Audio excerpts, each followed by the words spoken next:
Ikaze nanone bakunzi bacu, tugarutse mu makuru update agezweho aka kanya ari kuvugwa ku mbuga nkoranyambaga. By'umwihariko ni tugarutse mu makuru yo mu Rwanda, aho tugiye kugaruka ku ngingo zikurikira. Leta Zunze Ubumwe za Amerika zatangaje ko zigomba kohereza abimukira mu gihugu cy'u Rwanda. Ababimukira ni bantu ki, baje gukora iki? Byose hano turabibafitiye, twamaze kubitohoza neza ku muyoboro hano mugari w'amakuru agezweho mu Rwanda. Mu gihe kandi nanone RDF yemeje ifungwa ry'abanyamakuru bakoreraga urwego rwa RBA, itangazamakuru cy'igikuru cy'igihugu, ndetse bakaba bafungwa bakurikiranwe ibyaha bakoreye ikipe ya APR FC. Abanyamakuru bafunganwe ndetse n'abofisiye babiri ndetse n'abasivile 20 bakekwaho kuyobya angana na miliyari y'amanyarwanda. Mu by'ukuri aya mafaranga akaba yari ikipe ya APR. Byose tubafitiye anga n'itangazo ndetse na update ziba zigezweho. Turagusaba kubana natwe mu minota igera ku 8 yonyine, tugiye kuba twabagezaho aya matangazo ndetse na update zigezweho. Nkuko bisanzwe turagushimira ko subscribe ndetse ukanakora like, ukaba ugenda ukurikirana amakuru yacu ya buri munsi. Nawe utarabikora, reba munsi gato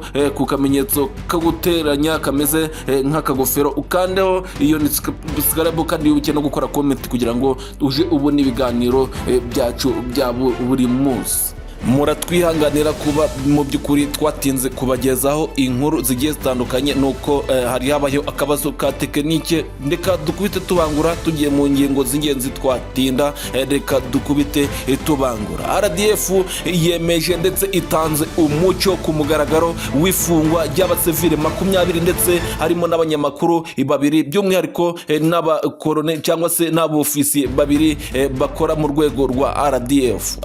Iri fungwa iri perereza rikaba ryari maze umwaka mu by'ukuri n'ibyaha bakoreye APR mu mwaka utaha. Iri tangazo tukaba turi bafitiye hano akantu ku kandi, tukaba tugiye kuribagezaho gatanu ku kandi. Itangazo rigenewe abanyamakuru. None kuwa tariki 5 Kanama mwaka 2025, ubuyobozi bwa RDF buramenyesha ko ubushinjacyaha bwa gisirikare bukurikiranwe mu butabera ofisiye babiri ndetse na RDF hamwe n'abasivile 20 bakurikiranweho ku byaha bakekwaho bakoreye nabo bofisi. Ko wumvise neza, nkuko ubyumvise, n'abasivile bagera kuri 20 ndetse n'abofisiye babiri bafunzwe bakekwaho kuba barakoranye ibyaha n'aba bofisiye babiri. Iri tangazo rikaba ryakomeje bagira bati: aba bose bafunzwe by'agateganyo n'ubushinjacyaha bwa gisirikare ku byaha bakekwaho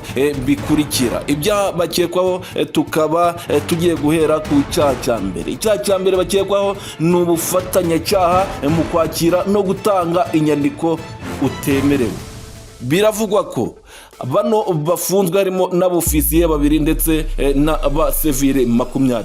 Hari harimo abantu abigiraga bafata ibyemezo bitabareba, hakaba bakoreshwamo n'impapuro mpimbano, nibyo bita kuba basinya n'impapuro mu by'ukuri zitabareba. Mu byo basinyeho harimo n'amafaranga mu buryo bwa banke, bagasinya cheque ndetse amafaranga akabikuzwa ariko mu by'ukuri agiye mu bifu byabo.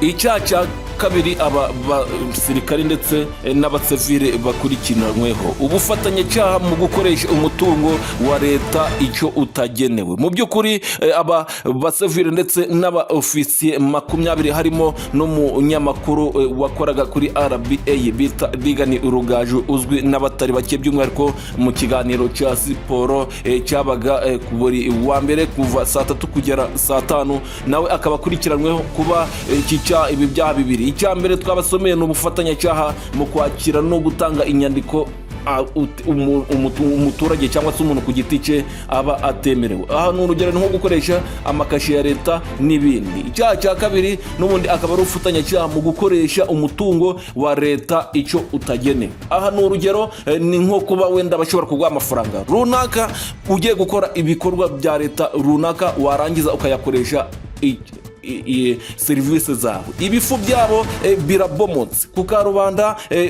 Regan Rugaju akaba yarafashwe ndetse agatabwa muri yombi, ariko bikaba byari bikivugwa, ariko urwego rwa gisirikare rw'igihugu RDF rukaba rutari rwabyemeza nk'uko biteganwa n'amategeko. Ndeka turebe icyo amategeko ateganya. Ese mu by'ukuri kubera iki abasivile bafungiwe mu kigo cya gisirikare? Kubera iki aba ofisiye bo batari gufungirwa mu kigo cya gisirikare ngo n'ubundi abasivile bafungirwe mu buryo bw'abasivile, ndetse abasivile bazakurikiranwa mu buryo bw'abasivile ndetse n'abasirikare bazakurikiranwe mu buryo bwa gisirikare? Reka nabwo tubakureho urujijo. Nk'uko biteganwa n'amategeko, abasivile iyo bakoranye icyaha n'abasirikare bakurikiranwa n'ubutabera bakaburanishwa n'inkiko za gisirikare. Reka nsubiremo, ni ukuvuga ngo iyo uri umusirikare ariko mu by'ukuri ugakorana icyaha n'umusivile, mwese mukurikiranwa mu nzego za gisirikare. Iyo umusivile n'umusivile bakoranye icyaha bakurikiranwa mu buryo bwa gisivile ndetse bagafungwa mu buryo bwa gisivile. Kugeza kuri ubu ngubu Regan Rugaju akaba akurikiranwe akaba afunzwe cyangwa se ari mu maboko ya RDF, afunganwe n'ubundi nabo bajina bitewe n'abo ofisiye bitewe n'uko n'ubundi agomba gufungwa mu buryo bukurikije amategeko, nk'uko iri tegeko rya gisirikare mu ngingo yaryo ya 317 ibi bisobanura bati nk'uko biteganwa n'itegeko ngingo yaryo ya 317 abasivile iyo bakoranye icyaha n'abasirikare bakurikiranwa n'ubutabera bakaburanishwa n'inkiko za gisirikare. RDF kandi yatanze umuco ndetse no gukuraho urujijo ku bya bano basivile 20 ndetse n'abofisiye 20 harimo n'umunyamakuru Regan Rugaju bakurikiranweho. RDF yatangaje ko ibyaha bakurikiranweho bijanye n'uburyo haguzwe amatike y'indege kuri konte ya Minisiteri y'Ingabo mu buryo bunyuranyije amategeko. Iyi Minisiteri y'Ingabo bayita Minadef, niyo ishinzwe ibikorwa bya gisirikare mu gihugu cy'u Rwanda. Aba basivile ndetse n'aba ofisiye bagera babiri bari bashinzwe mu buryo bwo kugura amatike mu mwaka utaha mu y'imikino mu gihe APR yari igiye mu guhatanira igikombe yasohokeye igihugu. Mu buryo bano ba civile ndetse n'aba ofisiye bari bashinzwe mu by'ukuri amafaranga agendanwe no kuba bagomba kuba bakurikirana ibi bikorwa bijanye n'amatike ndetse n'imyinjirize. Mu by'ukuri ese ni bande bari bagomba kugenda bagiye muri kino gikorwa? Nk'uko twamaze kubitohoza tukamanamara kubitunganya biri hano kuri mikoro zacu, tukaba tugiye kubabwira mu by'ukuri ni biki aya matike yaragenewe bande, yanyerejwe gute, ese aya mafaranga nangahe? Reka nabwo n'ubundi tubakure mu rujijo. Miliyari y'amafaranga y'u Rwanda, izo ni miliyoni 1000 nizo zikurikiranwa aba bantu 20 ndetse barimo n'abofisiye babiri.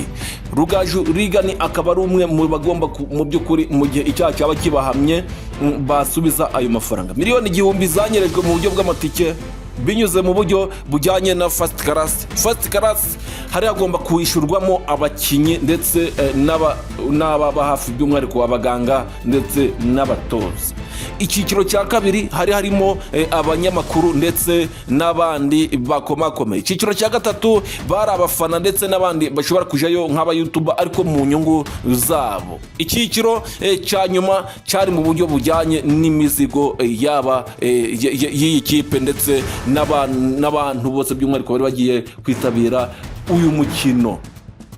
Mwibikuzwa ry'amafaranga cyangwa se mu buryo bw'imwishyurire byagaragaye ko byibura hari amadolari bagiye barishura mu by'ukuri, ariko akaja kuri konte za bamwe muri bano basirikare ndetse n'aba basivile 20. by'umwihariko Regan Rugaju akaba ariwe ushyirwa muri mikoro mu bashobora kuba barafashemo amafaranga menshi. Ibifu byaba rusahurira mu nduru ndetse n'abafite udutoki tubiri babashinzwe kurya itabagenewe bikaba birabomotse byose uzabyumva ahangaha mu iburanishwa ryaba bakurikiranyweho aya mafaranga bakinye n'ibidakinishwa. RDF n'igisirikare cy'u Rwanda kikaba gifite ubushobozi bwo kuba cyagenzura abanyagihugu bakaba batekanye, ntabwo cyari kiri bubure kuba cyagenzura imikoresherezwe y'amafaranga by'umwihariko cyari cyatanze. Ibi byakozwe mu mwaka utaha. Tubararikiye kuzabyumva ndetse no gukomeza gukurikirana ibiganiro byacu. Amakuru yacu nakagaruka. Bye bye. Nkuko mubizi musanzwe munabimenyereye, tubararikiye kumva amakuru yo kwisa 12 za mu gitondo tuvuga mu burasirazuba bwa Repubulika ya Demokarasi ya Kongo. Imiripuko ndetse n'ibisasu biri kugenda biturukira by'umwihariko mu burasirazuba bwa Repubulika ya Demokarasi ya Kongo. Ese niki amahanga yabivuzeho? General Makenga yongeye kugaragara mu mujyi wa Goma nyuma igihe kinini cyane, ndetse n'umujyi wa Goma wafashwe mu by'ukuri n'ubwa mbere awukandagiyemo. Ese mu by'ukuri ni ibiki byatangajwe?